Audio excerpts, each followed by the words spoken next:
The implementation of the Agenda 2030 and the Paris Agreement require a big transformation in our economies, societies, the way we are doing business and the way we live.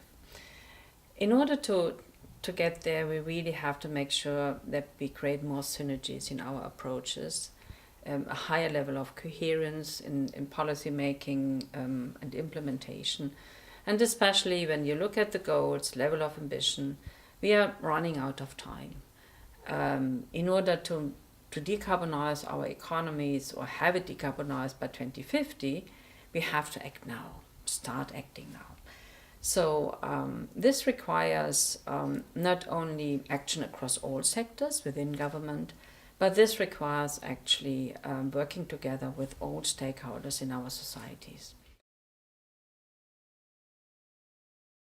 So change normally doesn't happen only if the government describes or prescribes actually what kind of change has to happen.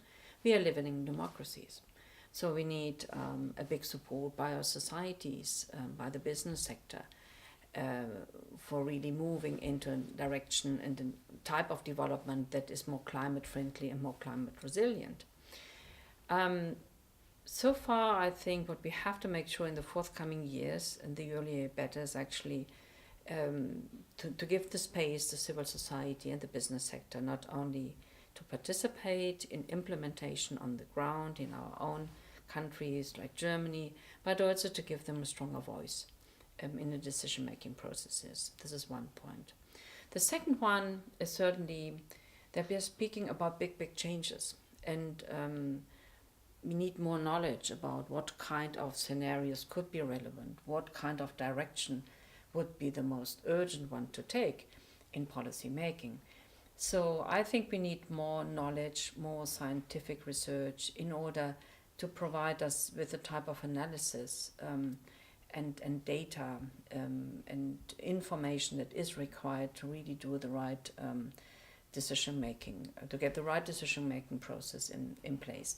So I think the scientific community is a very decisive factor, especially when it comes to both agendas, Agenda 2030 and the Paris Agreement.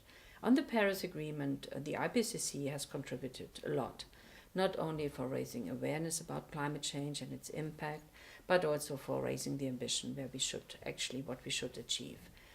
On the Agenda 2030, I think that some kind of a similar approach, I'm not saying copying the IPCC, but more investment into analysis, data collection, knowledge sharing among the scientific community globally would be really a very, not only a worthwhile investment, but it's absolutely necessary. If I would have a choice to invest in one sector more than we have done in the past, it would certainly be on building up scientific knowledge on both agendas.